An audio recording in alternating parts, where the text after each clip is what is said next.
I heard that Lyme disease was originally intended as a biological weapon. Is this true? During the Cold War, the government was testing how to use ticks as a vector for different pathogens. That much is not conspiracy.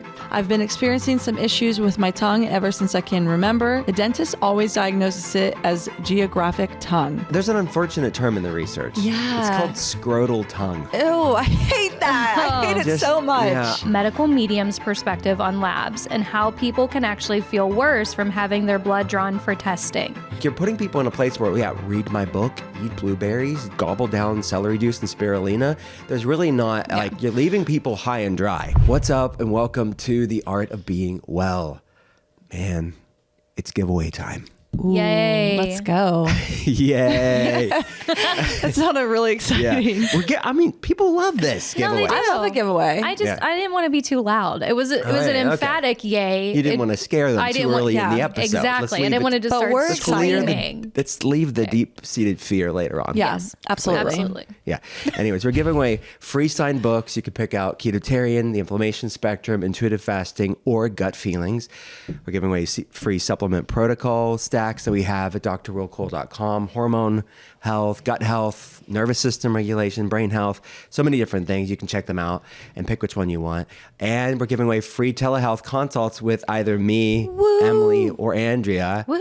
You can, for a chance to win, head on over to Apple Podcasts and rate and review The Art of Being Well there. Tell us what you love about the show. And then you can leave your Instagram handle in the Apple Podcast review itself, or take a screenshot of your review and message me on Instagram at Dr. Will Cole. And you can give The Art of Being Well a follow too on Instagram. And then the team will go through the messages on Instagram, as well as read the Apple Podcast reviews themselves and randomly pick winners from both the reading the reviews and the Instagram messages. And then you can let us know what you want, whether it's a telehealth consult, the protocol, or the signed books. And people pick all of them. So it's whatever you want. There's something for you. I will say, though, my favorite part of my job, though, is consultations. Really? Mm-hmm. Yeah. And if you're picking a book over us, I'm upset about that. I'm just kidding. Your books are incredible. But you are bringing up a good point. They're from a dollar value, they're very different. Yes. But some people just want to read a book, and they don't need a functional medicine. Yeah, That's true. And I do love the books, and they've got some great recipes, really good tools in them. So I totally get it. It's fine. And it's signed, it's basically I'm gonna worth a lot of money. Oh my gosh. Please. I will say, if I was going to pick, I'd probably pick the supplements. I get that portion too, especially the stacks. Yeah, I would. I get it. Yeah, it's fine. We'll get over it. It's okay. I just want to be something for everybody. But yes, I would say most people do pick the telehealth consult if they win. Yes. So, all right, let's jump into it. About twice a month or so, we have entire episodes of The Art of Being Well devoted to your piping hot, burning health questions. They're so freaking hot. And you can cover so many different things. That you was can a cover weird Bob Ross moment. Health trends, science, health science, something you read in the news. Is this true? What's our hot take on it? You can ask about your own health case and what we see clinically, and get a functional medicine perspective on a specific health issue maybe that you're wanting to learn more about. Exactly. That's what these Ask Me Anything episodes are about. Go back and listen to previous ones if you like. To help me out every episode, we have two brilliant members on my functional medicine team. They're functional diagnostic nutrition practitioners. They're working with me, getting people healthy around the world. Hello. What's up, Emily? Hi. And What's going Andrea? on? Love it. So let's dive into it. What's the first? Well, that's me. I'm going to be reading the first question. Dun, dun, dun.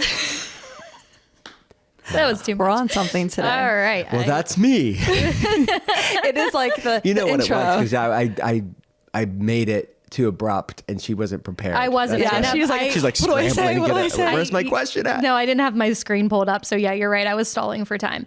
All right. You're fine. Well, now we are here. The curtains have parted and I'm ready to say my question. All right, Dr. Cole, this is from Claire. And she said, I have been seeing people recently talking about medical medium's perspective on labs and how people can actually feel worse from having their blood drawn for testing. Should I be concerned? Am I making myself more sick by seeking out and getting labs done? Okay. So there's never a deficiency of opinions on social media, right? There's always going to be some opinion out there, and it's not all relevant for you, right? And Anthony Williams, or the medical medium, I don't know him personally for that context. I know a lot of people within the wellness world. I don't know him, but I do know Dr. Alejandro Younger was a big point of his career. He wrote the foreword of his first book. He kind of got him connected to a lot of people. He's a cardiologist. He's one of my closest friends and mentor, and like a big brother to me. Alejandro speaks very highly of Anthony Williams. So that's all I can say is I know Alejandro's integrity, that I'm assuming Anthony's coming from a great place. Everybody has their own opinions, right? And everybody has their own thoughts and perspective and worldview. And I think there's room enough for all of us in this world. I think that his position is, and I've heard this over the years, this isn't a new thing. I think this got in the news and the social media sort of zeitgeist again because he was on The Skinny Confidential with Lauren and Michael, again, good friends of mine. And he had talked about doctors as a whole I'm paraphrasing, right? Don't quote me on this, but paraphrasing the sort of, the ethos of what he's saying. That's not the right word, but the nature of what he's saying is that we're running too many labs. Doctors are running too many labs, and it is making people weaker because you're basically pulling that life force and you're compromising their immune system, which is making them more sick. And labs can be helpful. He gives that caveat, but they're too excessive with the labs. I'm paraphrasing, and because a lot of what he's really talking a lot about biotoxins like Epstein-Barr virus and mold and other biotoxins, which we do as well. That the drawing of the blood makes them more compromised to that, and he's causing a lot of fear and anxiety of people that go to either conventional doctors or functional medicine doctors whenever they're drawing blood, because they think I'm hurting myself when I'm getting these labs done. Yep. So, and he has very ardent followers. He has very dedicated followers that when he says it, it's the gospel. And there's a lot of, incongruency and fear and uncertainty when he says things like that. So I think the context around this matters. Was he talking about conventional doctors? I know in the past he's talked specifically about functional medicine doctors. So I think this time on The Skinny Confidential, most recently, he was referring more to functional medicine doctors. And look, I think the truth is oftentimes somewhere in the middle. I'll give his side of the story. I would say maybe there is some truth to what he's saying in the sense of, are some doctors just running labs for the sake of it? Are they being a bit excessive with labs? That's a potential out there. I think that's a massive, broad sweeping statement to make that about an entire industry. Yeah. So I think that, but could there be some doctors doing that too much? Certainly. So what's the most effective labs? Like what's the most clinically appropriate labs that's going to determine action steps of that person's journey? That's something that from a clinical acumen standpoint, we are always juggling on. Let's come up with a comprehensive list, but not overcorrect. Because there's conventional medicine, which I think for most people with chronic health problems, they're not looking at enough labs. They're not looking at anything. They're running the superficial labs that are appropriate. They're appropriate in that model of care because they're trained to diagnose a disease and match it with a medication. So it's wholly adequate whenever you're within that conventional mainstream model of care. It's largely inadequate from a functional medicine perspective. And I put myself into that sort of umbrella, obviously. But even the Cleveland Clinic's Functional Medicine Center, any conventionally trained doctor that's also in functional medicine would largely agree with me that we need to run appropriate labs to understand the mechanism of action, what's driving these issues, which isn't going to be ran on 2 biomarkers. You are way more complex, brilliantly complex than just a few biomarkers in a lab. So certainly could I see it's human nature. We like to overcorrect, and sometimes doctors are doing the best they can and they're trying to get you answers. And that does involve more biomarkers. oftentimes require more blood when you're talking about blood tests. But it doesn't have to be that. I think we could be targeted and be efficient and helpful without being excessive. And that's the balancing act of a good clinical, like good clinician, a good diagnostician is going to be able to do that. So I don't know. I think that the truth's probably somewhere in the middle. I think he's probably creating more fear than not, because his whole thing is he doesn't have to have randomized control trials. He doesn't have to have any, studies or research. He just says that spirit tells him, and that's the truth. That's not how functional medicine works. So God bless him if he's helping people. And I think he's getting more people to eat whole foods, which there's going to be some good there.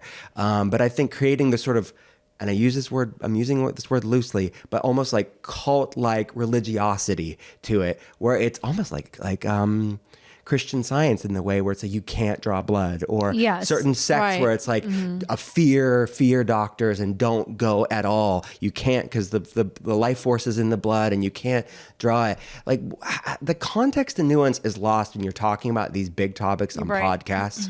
And I think it's landing in a place where it's like you're causing people to fear functional medicine doctors, which the large diverse coalition of people within wellness should be coming together and not creating these sort of infightings unnecessarily. Because look, we draw blood. I mean, we coordinate labs with people around the world, right? So they're getting not just blood tests, but stool tests. I wonder what he thinks about that. Maybe we're having people poop and send it in the mail too much. I don't know. Urine saliva test. There's more than just blood, but we do have people run blood tests, but we're getting people tremendously better.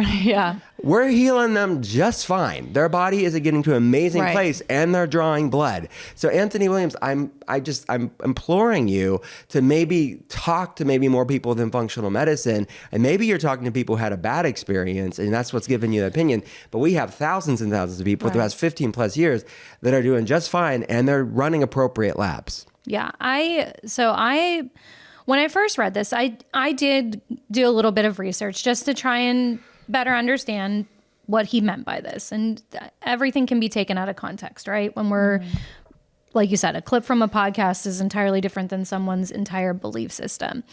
And there are things that I do think we should consider. If someone has a historically low iron, are you going to send them out for a plethora of blood work when they may not feel very well after taking it? But the truth of it is that's so far and few in between where that's an actual issue. Because if you even look at blood donation, a pint of blood, I mean, they're taking a significant amount of blood and people are going about and functioning well after having that done. We're taking less than a quarter of that, typically. And that's even for extremely comprehensive panels. We're not draining people of their life here. They're not like on the brink of death when they're leaving the blood draw center. It can look like a lot because when you go to a standard doctor and they're only drawing 1 to 2 vials of blood, it can look comparatively a lot more than that. But realistically, it's not. And the other component, the component that I think is lost here is a lot of these are active patients of ours. So they're already on their wellness journey. Their bodies are more adept. They have more resiliency. To say that they can't ever get their blood drawn because it's going to make them ill is too blanket of a statement. These are people that they're finding valuable life-saving information from this. So are we willing to keep people sick because we want to create fear around the draw? And having like with someone with these complex health issues, look, they could drink the celery juice until they're blue in the face. It's not going to be dealing with these complex health issues. And that's what I'm saying is like you would rather keep someone sick and not knowing than take a vial, take a couple of vials of blood, maybe twice a year, and to give them this valuable and maybe that's what information. He means. Maybe that's the nuance that's lost when he's talking about this. But he doesn't actually ever say that. Yeah. He just says blood draws. He gives no context. Yeah, he says it can be helpful, but and then he compares it to, he calls it vampirism. Yeah, and to me it just feels defeating in a way, because to me you're just telling these people like, don't get the answers. Yeah, just eat blueberries, just drink celery juice. And these people, and if you're not getting well, it's still your fault. Yeah. And that's the whole thing too. It's like, okay, so you don't want to empower people. You want it your way or no way. Well, yeah, that's another thing. It's like he sees clients, but he charges tens and tens of thousands of dollars, and he's one man. Yeah, and he can charge whatever he wants. I'm not shaming him. No, I'm saying he's one man, and it's really hard to get in with him. And was he training other medical mediums? Maybe he is. But like, you're putting people in a place where, read my book, eat blueberries, gobble down celery juice and spirulina. There's really not like, you're leaving people high and dry. Right. Yeah. And for me, I think too, sure, I think context is important here because, of course, if you're running all of these labs and and your doctor's running all these labs and you're not feeling better, you're not getting anywhere, right? Like, to me, okay, then maybe we do need to take a pause. But in our clinic, when we're working with patients, we're not flippantly handing these things out. We're looking to get answers, and we're constantly telling people, we're not trying to cause any test fatigue, but at the same time, we want the full picture. We want to get answers, and in order to get answers, sometimes you do have to rule things out. And to be honest, when you look at our testimonials, I mean, people are getting better and they want to know what's getting better. What are the stubborn areas, right? Like, where do we go from here? And I think that that's important that people see that for themselves. Some people honestly can't even make the changes until they have the data. Like, there are people like that data actually helps them really. Yeah, they're not going to eat the blueberries. Right. They're not going to have the celery because damn it, the lab didn't tell me I needed to do anything. Mm-hmm. Yeah, I just think that, to me, and I think the reason that we're so passionate about this too is because we have seen the people who come in so fearful of labs. Yeah. Who's saying, I can't do any blood work. I can't run this. And it's too much. It's going to make me sicker. And we have to spend so much time not convincing them, but giving them understanding as to why they do need it. And we're not talking about the people that have like the vagal response and they pass out, or the people that have had their veins blown out by poor technicians that have legitimate like fears around it. No, it's people that heard that I shouldn't do this. I shouldn't do that. And to me, we need to be more careful with the statements that we say. Yeah. And that it's telling people, even if we still have that opinion, hey, there's context here, and you should discuss this with your doctor. And if you really feel this, of course, advocate for yourself. If you feel like they're just flippantly running tests too often, you're not getting anywhere, advocate for yourself. Yeah, because that can happen, certainly. Yeah. Or they keep running the same test and they're not running different tests, and so it is kind of redundant and unnecessary. The truth is in the middle somewhere. And we don't want to be superfluous with lab testing, but we don't want to ignore things either. So hopefully that set the record straight. So really what we're saying is get the labs done with an appropriate trained doctor. Yeah. That's it. That's all you got to do. Mm-hmm. Awesome. Yeah. All right, next question. So this is from David. I heard that Lyme disease was originally intended as a biological weapon. Is this true? Is that why Lyme is so rampant now? Is it connected to gain of function research with things like COVID? Okay. So gain of function research is research that's to study viruses, bacteria, pathogens, to understand its effect on the human body, and to, in many cases, make it more virulent, make it more spread faster, and make it more deadly. And it's biological warfare is what it is. So a gain of function research is looking at bioweapons or biological weapons. And so the question is about Lyme disease? Yes. So there, in 2017, I think it was, there was around before the pandemic, there was a book called Bitten, and it was a sort of journalist author that was looking at the proposed research information that was out there, or the lack thereof, and kind of reading between the lines of the potential that Borrelia burgdorferi, the bacteria that causes Lyme disease, could be implicated in some sort of bioweapon research, because his name was Willie. Was this you? Wait. It wasn't, guys. Willie Burgdorfer was research. That's where Borrelia burgdorferi got its name. The Lyme bacteria You don't say. came from Willie. No relation. He said before he passed away, anecdotally, this is what's out there, is that his work was top secret and he was involved in some sort of bioweapons gain of function research on Plum Island, which again brings this sort of murder mystery aspect to it. Plum Island. So it was the colonel with the hammer in the library room? Yeah. Wait. So Plum Island is off of Massachusetts, so it's geographically close to Lyme, Connecticut, where Lyme disease gets its name.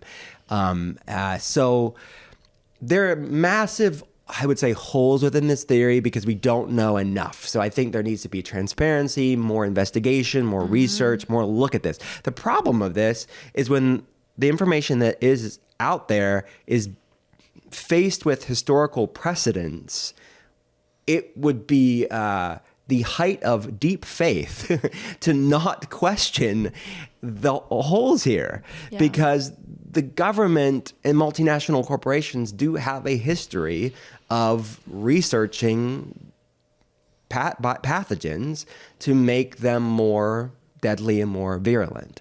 The truth, because what sort of people that poo-poo this sort of people that delegitimize, if you will. I like poo-poo better. Yeah, so people that poo-poo the whole theory that this is Lyme disease is a bioweapon will say, well, if you look at, deer from the Alps thousands of years ago and test their blood, you can test Lyme bacteria, or test ticks that are, fossilized. You're going to see Lyme bacteria. That is absolutely true. The Lyme bacteria is thousands and thousands of years old. The question is not that. So that's not a workaround. Right. The same with coronavirus. Like, coronavirus is not man-made, but has mankind tinkered with nature to make it more spread faster? And are there unintended or intended consequences to gain of function research? And you know what they say? The road to hell is paved with good intentions. So a lot of this could be like, okay, is it defense? Is this part of the military? Right. And that's what this sort of investigative journalist was looking at within Bitten, is that this was Cold War era research that it started. And the government has admitted that during the Cold War, the government was testing on ticks how to use ticks as a vector for different pathogens. That much is not conspiracy. It is very much known that the government used tick research during the Cold War to see how can we use ticks to transmit different pathogens. Right.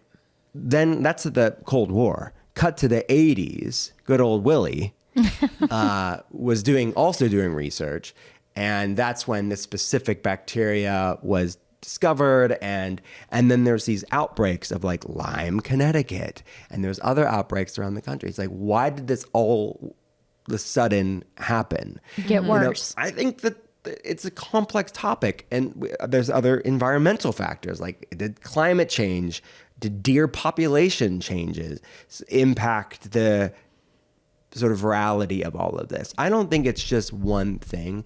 But look, you look at COVID, the CIA and all major institutions, the leading theory of how the COVID-19 pandemic happened is because of a Wuhan lab leak. And we put a furin cleave in the COVID virus, because coronaviruses don't typically have a furin cleave, which allows it to get into humans. Yeah. So there have been multiple researchers and people looking at this, the fact that some man-made technology, tinkering with the virus, allowed it to go from animals to humans. Yeah. And I would assume it seems to be unintended consequences, where maybe the lab technician went home one day in China and spread it to his girlfriend, and that's within a few miles the first case of this lab leak. But this is all tied to gain of function research, is that gain of function research was made illegal I think it was during Obama. Barack Obama made it illegal in the United States. So what did they do? They Went moved to China. they moved it. They moved to it a to different China. So country. recently, Dr. Jay Bhattacharya, Bobby Kennedy, Marty Makary, the heads of HHS and FDA and NIH, put further regulations on gain of function research, making it like increasing oversight, both Yes. domestically and internationally, to say this can't happen anymore. Because we can basically assume it's highly likely that it happened during the COVID-19. It caused the pandemic, was gain of function research, is what the theory is. Right. I would not be surprised to say that other things like Lyme disease happen. It's like, yes, Lyme bacteria has been around for thousands of years. Why are people getting these mystery illnesses caused by these biotoxins now? And we know, look, we see positive Lyme antibodies on a swath of people.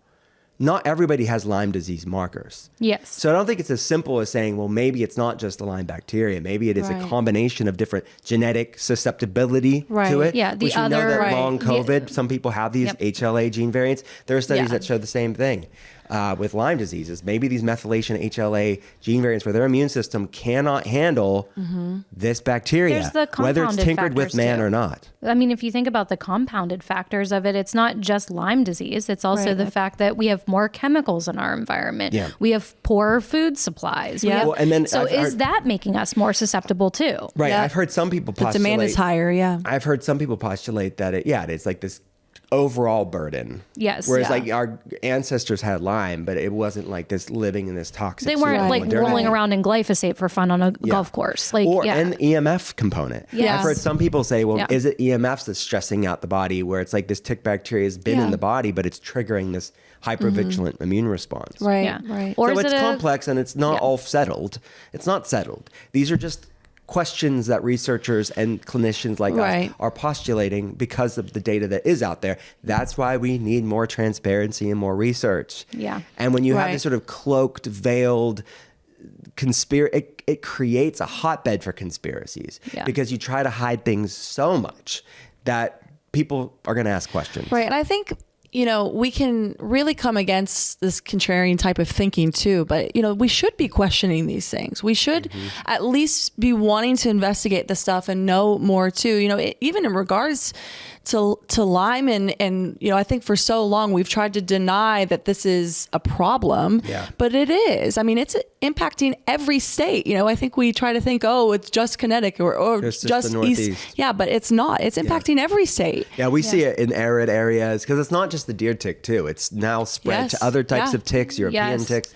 So it's not Yeah. just a deer tick problem anymore, and nor would I say it's just a tick issue. Right. No. Yeah. Yeah. No, and I think too, even with the co-infections that are carried as well, I think one of every 4 ticks that have Lyme also carry co-infections as well that can resemble Lyme, but it's actually these other co-infections. Yeah. Yeah.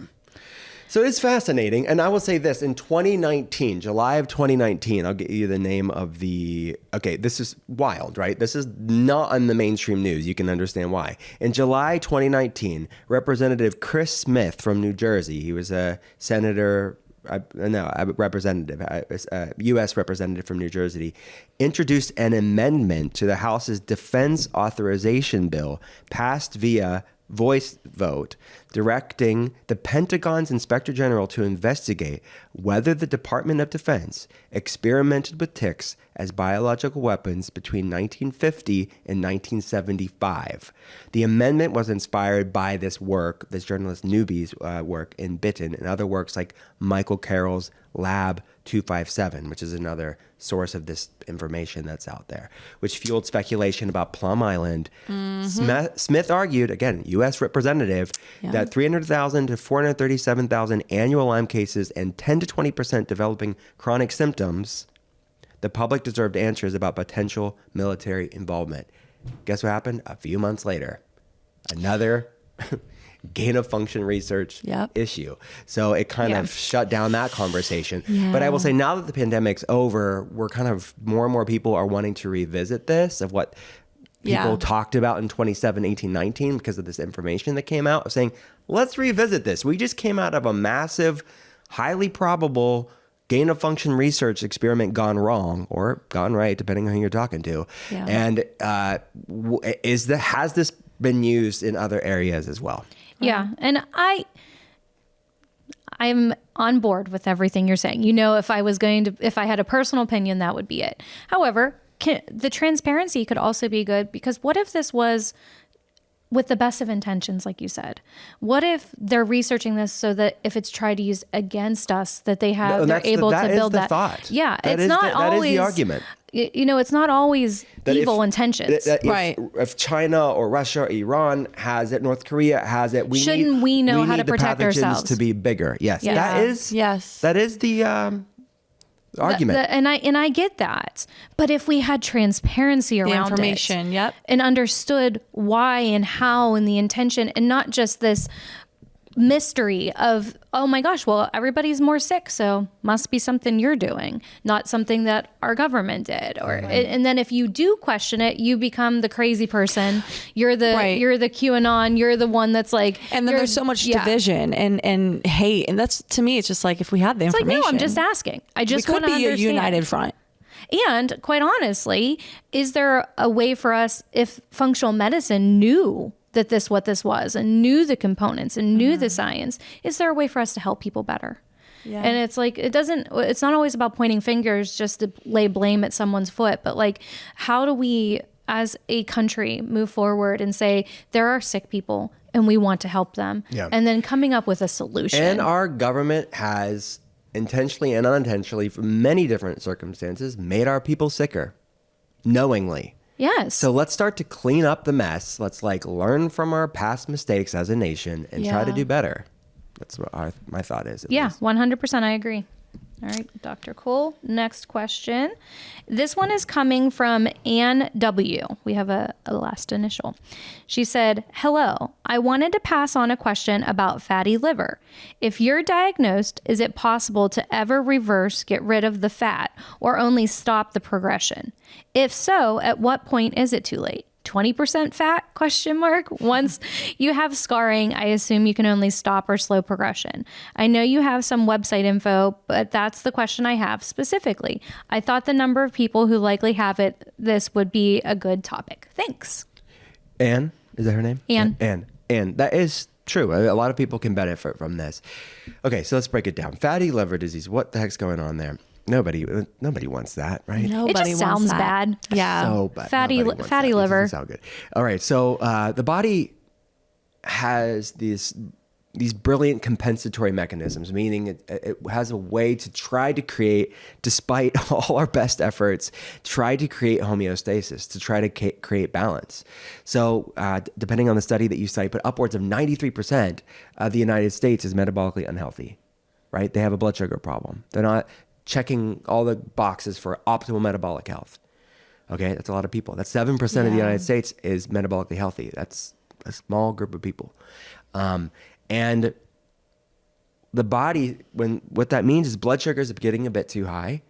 The body says, this is toxic. You're on that blood sugar roller coaster. You're hangry, you're gaining weight, you're having hormonal problems, your blood sugar irregularities, fertility issues, all the symptoms that can come from dysglycemia, insulin resistance. You're somewhere on that insulin resistance spectrum. Okay, the body says, let's get this down. So it does a few things. It starts storing that blood sugar and converting that blood sugar into triglycerides or circulating fat. It also stores it as fat around the midsection, that abdominal weight gain, and it stores blood sugar as fat around the liver, or non-alcoholic fatty liver disease. And that's what Anne is asking about. So it is oftentimes a result. The most common cause of fatty liver disease is a non-alcoholic fatty liver disease is driven by insulin resistance. And this is largely overcomable and healable and reversible. She mentioned scarring. Yes, there's going to be some depending how long or how aggressive you've had this, maybe there's some damage where it's not entirely reversible. That's largely not our experience. No, it's We've not. seen numbers Yeah. come down very beautifully, actually, Yeah. with time and consistency. So I don't want to make... And improve screenings, like even Yeah. when they actually Yep. go get like a pre-novo, like you see Yeah, the a whole body improvement. MRI, you could see the improvement. So I would say there's a lot of governance. There's a lot of agency you have on your health in this specific area and many other areas too. But actually, yeah, this is pretty straightforward. Genetics plays a role, right? Some people are Right. more prone to insulin resistance. It's going to be more difficult for them, but that's not the majority of the problem. It's largely you have a lot of beautiful freedom to start moving your Yeah. health in the positive direction. So yeah, there may be some cases where it's like, yeah, some things aren't entirely reversible, but it's not something you're typically noticing in your day-to-day life. Yeah. No. Because you've gotten so much function back, so much Yeah. vibrant wellness back that you are living a long, healthy life. So a few things that to consider when it comes to the research is concerned. Increasing healthy fats, increasing protein, increasing whole foods. A lot of the things that we talk about on the podcast.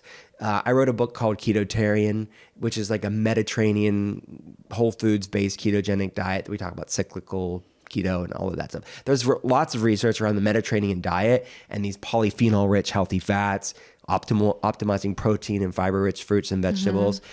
One study found that 6 weeks of a Mediterranean based diet reduced liver fat by 39% compared to a low fat diet in non-alcoholic fatty liver disease. This was titled "The Mediterranean Diet Improves Hepatic and Insulin Sensitivity in Individuals with Non-Alcoholics." It was in the Journal of Hepatology. And another tool that we recommend for telehealth patients is intermittent fasting. Yeah. Amazing Yes. studies. A study in the Annals of Hepatology found that 8 weeks of intermittent fasting significantly reduced liver disease in patients. Exercise, aerobic exercise, and resistance training. We have every telehealth patient do that. A meta-analysis in the Journal of Hepatology confirmed both exercise types, resistance like weight training and aerobic, reduced liver fat by 20 to 30% of fatty liver disease patients. Coffee consumption, because coffee is not just caffeine; it's all the polyphenols and antioxidants. A study found coffee intake was linked to lower fatty liver disease severity and fibrosis risk, sort of scarring risk. Omega-3 fatty acids, another great tool. A meta-analysis showed omega-3s reduced liver fat by 25 to 30%. And green tea is another tool. So some of these supplements that we would recommend, like green tea extract. Green tea extract found 12 weeks of high catechin green tea reduced liver fat and enzymes levels in fatty liver disease. So what we would look at is AST and ALT and GGT. These are liver enzymes. We would look at the optimal zone for those, which is going to be a tighter interval within that larger reference range. Where does optimal, the lab's looking at average, we're looking at optimal, where your body is functioning the best. That's the functional range for AST, ALT, and GGT, these liver enzymes. That paired with an ultrasound, which would also show the liver fat, we would want to see the ultrasound improved and those liver enzymes improved. Yep. These are some of the basic tools. And then things like berberine can be really good. Milk thistle can be really good. So those are some tools that we would And we can also implement look within a at the protocol. metabolic markers too. Like we can look at their blood sugar, Yeah, their the larger insulin. context. Yeah, Right. That's another point too. What's is that driving it? Those liver enzymes Yeah. don't happen in a vacuum, so we would look at a larger Right. comprehensive metabolic. And even health. looking at the gut too, because of its direct relation with it too. I mean, if there's heavy dysbiosis, inflammation, leaky that's a good gut, point. I mean, improving those. And that's why that whole food dietary intake is going to be so helpful. You're going to feed your healthy, commensal bacteria. You're going to help reduce inflammation in the body. You're going to increase short chain fatty acids, all of that. So Yeah. And if there are pathogens or other biotoxins, chemicals, these other stressors on the body as Yeah. well that's inhibiting the body's ability to detox and live in optimal health, you need to unburden the body. So it's like you can sit there and drink all the green tea you want, but if you're living in a moldy house, you're consuming processed high processed foods, you're only going to go so far. So it's when we see this, it is so fixable. What you said, Dr. Yeah. Bull. I think it's so important to say is that I can't tell you how many times a patient when you're reviewing labs, which is my second favorite thing to do after a consultation. Those the podcast isn't on the list, guys. No, Wait, I love the podcast. it's not on my list. I love the podcast, but I do like the Andrea's appointments. personality is she's like a more shy person. So Yeah. the idea Yeah. of getting in front of a camera and a mic is like this is a labor of love. It's She's doing it because she daunting. loves you guys. She loves you guys. It's, But yeah, it's emotionally daunting. She'd I have to rather like, be- we drag her in here.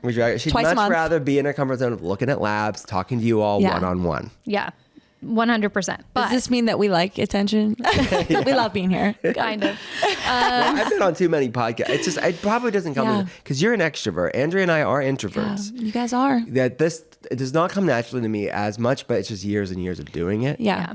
And For you don't need any years of experience. no, You just you pop you in front of- basically had to bribe me Yeah. to like get me on I here. asked to be on here actually. she pays a fee. A membership. I was like, what were we even talking about? Yes, good job looking at labs. Yes, but one of my second favorite thing to do is look at labs, and is when people say like this fear in their talking about the blood work, talking about that, going back to that fear, is this fixable? Yeah. Am I broken? Yeah. And I'm like, no. And to watch their life come back into their eyes, to watch them light up at the idea, like you would think that people would hear all these things that they have to overcome and work on, and that they sometimes feel relief that they're not crazy. And then two, the second you are like, hey, this is going to take time. It's going to take the proper attention, the right support. You're going to have to put in the work, But it's It's fixable. fixable. Yeah. That's emotional. Yes, Yeah. Yes, it's fixable. No, you are not broken. Yes, exactly. Yeah, we've had consultations before, and I know that both of you guys have seen this too, where people have come in even before we get started. They're like, I know you can't fix these, but I want to work on how I can at least slow the progression or improve them. We've had Yeah. people who've said that, and we're like, wait a minute. These can be fixed. We can see not just slowing progression, but we can see your quality of life drastically change here. And so I think it is just a mindset shift that sometimes I tell people we have to unlearn certain things and relearn what, the research says, right? So Yeah, we can't change your genetics. no, right. But we can optimize them. We can, just because you carry a genetic doesn't mean that it's going to turn on. There's people that carry the breast cancer gene that never get breast cancer. And you're right, we can't get rid of autoimmunity. You can put it in remission. To me, it's semantics. If something's been in remission for 20 years, is that remission or reversal? Who cares? It's been in remission for 20 years.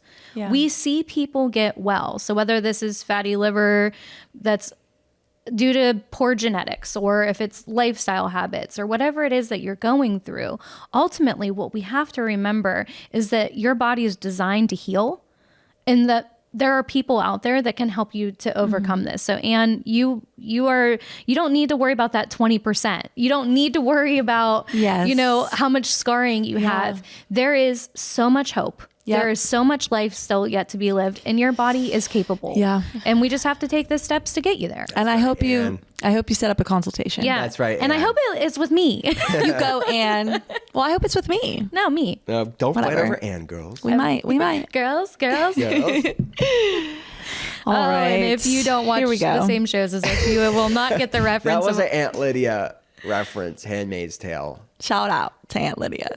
She turned it around. Praise you be. didn't watch this, yeah. I didn't. Under Don't his we? eye. Wait. We don't know what people Blessed have be watched. the fruit. We don't know if people have watched it. We Well, could be I doing won't- I won't. spoilers. Don't you dare. Look, I'm at this table. I'm the only one that watches it. Let's be honest. But I brief. I'm like Andrea's Handmaid's Tale briefer. I give her Yes. the Cliffs Notes I version. basically have watched it. You've but, given like, up on me, but you briefed You would Andrea. love it. You I know. would love I it. know. I need to do it. Maybe I You will. would love it too. Yeah, Andrea know. would also love it. Convince my dystopian. husband. Convince my husband. yeah, You don't need to convince all me. of. I love all of that. So It's all right. really well All done. right. All right. I don't have enough time to watch it on my own. You need to get haven't Alan led me on board. astray before, Holly, except who for you the all whale. know from the podcast back in the day. Holly, she's not in the podcast anymore, but she R.I.P. still texts me about.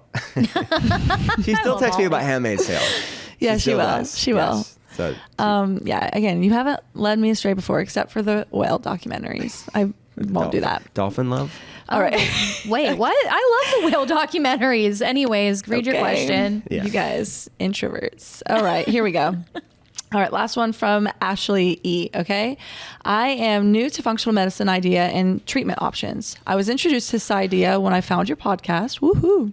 I'm now an avid listener and am implementing many tips and products into my and my family's life. I've been experiencing some issues with my tongue ever since I can remember. The dentist always diagnoses it as geographic tongue.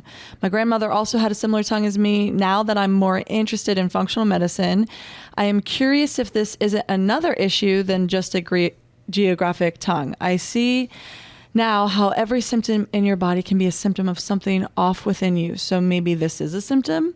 Do you have any advice for me? P.S. I love spicy foods, but with this tongue, I can only eat a few bites before it burns. Dr. Cole, help her. She needs spicy back in her life. Her name is Ashley. Ashley. Okay. Geographic tongue is something that we do see clinically pretty often because it is so much associated with autoimmune issues. So it's like something that's within our Do we want to explain what it is? Because I don't think... there's an unfortunate term in the research. Yeah. It's called scrotal tongue. Ew, I hate that. I hate it so much. We need to rebrand this. Actually, I would also not recommend Googling pictures if you're like weird about mouth stuff. Or do. Yeah. I mean, I you think you can. should. Just push through the squeamish. Because It's a reality for people. Yeah, it is. And it can be, I'm it can be unfazed. mild to severe. I feel I like can't. Let's just we say might be this. It's a opening spectrum some of scrotal people's tongue for sure. Like, can you describe it? Because I think so many people are going to be like, "Holy cow!" Well, how about you describe it? Okay, it's like basically there's Well, different. that's why it's called scrotal tongue. Is people say it looks It's like a almost scrotum. like different like shapes, text and textures that It's your splitting. tongue has. Yes. Yeah, it's like it splitting. It can be very uncomfortable, very painful. Patches. Fissures. It's like patchy almost. I seriously think people are going to be like, "Holy cow! I have this type of tongue, and I didn't even know what it was called." Yeah. I mean, you're right about you that. can have it. It's really, there's a lot of stuff in your mouth that can be understood more about your Some health. by looking redness at sometimes. But I've pink, seen mild white. cases. Yes. Yeah. And I've seen very, very, Extreme. very extreme cases. Yeah. Yeah. I mean, even scalloping around the tongue. It's not geographical tongue, but Yeah. scalloping can be an indication of some like prolonged so- health issues as well. Geographic tongue, there is a genetic component to it. Their studies found definitely a genetic component, but there's genetic components with autoimmune conditions. So I would say this is largely associated with autoimmune conditions. I'll give you one study here. A strong association with a specific gene, HLA gene, the HLA-CW6, which is a gene family that we look at of how There's the a immune lot of system HLA handles genes. inflammatory triggers and handles inflammation. But it found a high connection between psoriasis and geographic tongue. And this researcher was actually postulating could geographic tongue be an oral manifestation of psoriasis in the mouth? Oh wow. Another study found that it's highly associated with things like eczema, reactive arthritis, type 1 diabetes. This report, it was in the Oral Surgery, Oral Medicine, Oral Pathology journal, reported a 4-fold increase in geographic tongue and type 1 diabetes, which is an autoimmune disease. So celiac disease, it's found that 15% of geographic tongue patients tested positive for celiac disease, higher than a placebo. This was in looks like a Brazil dermatology journal. So nutrient deficiencies are certainly associated with it. I would say that more is correlated or an exacerbator, not a causation of it. Yeah. Right. But it should be explored. Things like deficiencies in vitamin B6, B12, folate, iron, zinc may increase the risk because those are immunomodulating, right? If you're deficient, you can exacerbate immune volatility with deficiencies of things that help to regulate a homeostatic immune response. So supporting nutrient deficiencies is going to make sense here.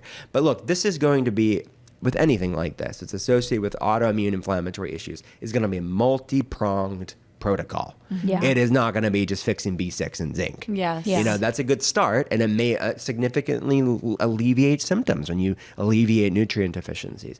But what's triggering that autoimmune response is very bio-individual and has to be looked at. And this is why there's huge gaps within conventional medicine, because it's really not asking these questions. It's being explored in the research, because it largely has to do with nutrition and environmental factors. Yeah. And things like stress can exacerbate this, and trauma can exacerbate. And that's also the huge blank spots within how we address as a nation chronic health problems, specifically autoimmune problems. But that's our heart of these type of cases that are complex. There is a lot of research out there, but applying it to somebody's life, there's a gap between the research and applying it. And that's where we're filling in the gap clinically and have done for the past 15 years of kind of applying what's being postulated in the research in somebody's real life. Yeah. I mean, there's a lot that can be associated with your oral health. It's directly connected to your gut microbiome. You have an oral microbiome, you have a vaginal microbiome.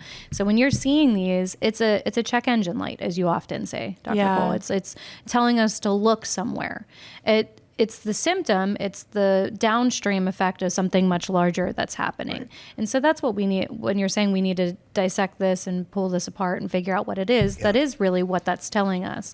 What areas do we need to explore? I think it's good. I mean, not to get off geographical tongue, but I mean, how many patients have we had that had a black fuzzy tongue? I mean, it's like, again, Google at your own risk. And we're like, okay, what yeast fungal issues are we looking at? Was there something going on within the gut? Is it babies with thrush? I mean, we all know that these are things that our body is trying to give us a sign that we need to explore. And so for us, we're not grossed out by it. We're not weirded out by it. To us, it's another thing for us to look at to help us dive and delve in deeper into where the potential root cause issue could actually be lying. If anything, I've so much compassion for somebody going through these issues. Especially the burning tongue. Yeah. How many patients have we had? Like, she's talking about spicy things being an issue, but burning mouth syndrome, oh my gosh, the amount of people, we've had patients that have done desperate things to try and overcome this.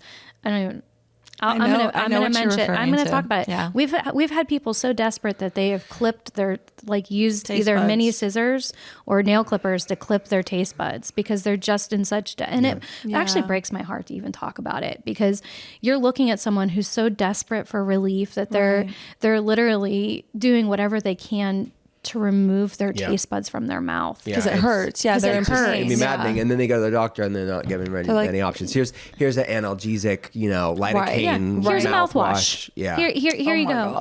Which may be needed in the short term, but it's not addressing the issue. It's just here, go home with this lidocaine mouthwash. And if anything, it can make that microbiome even more vulnerable. Right, totally. It's disrupting it even more. Yeah, 100%. Yeah. So it's my heart breaks. Right, but I also think for Ashley too, I think that you're obviously putting the connections together, right? You're newer to this idea, but you're obviously starting to connect the dots a little bit more, and you might just need a little bit more information, more, someone, like a doctor to help you connect those missing puzzle pieces. And that's what labs will do, right? And so I think that this is going to be a little bit deeper than just some supplements, even though, like you said, that could help for sure. And you may see symptom relief, but I think that taking a deeper look is only going to help you get the answer that you need here. Yeah.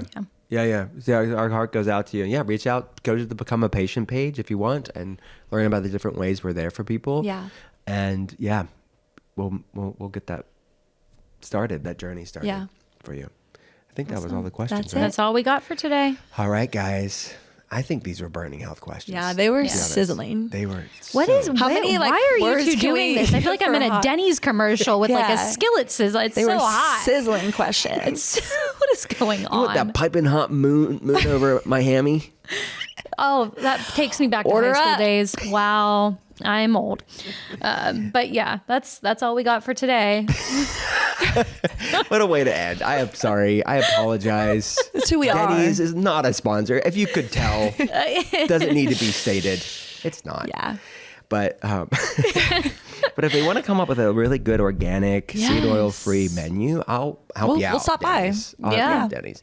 All right, guys. If you want to learn more about our work, tons of free information. You honestly could use the search engine on there. Type in burning mouth. Type in geographic tongue. Type in fatty liver disease. Type in hormone. I've written things copiously over the years, and we're updating the articles constantly with updated research. So check it out. Tons of free research. I got a companion to the podcast, if you will. We'll see you next time.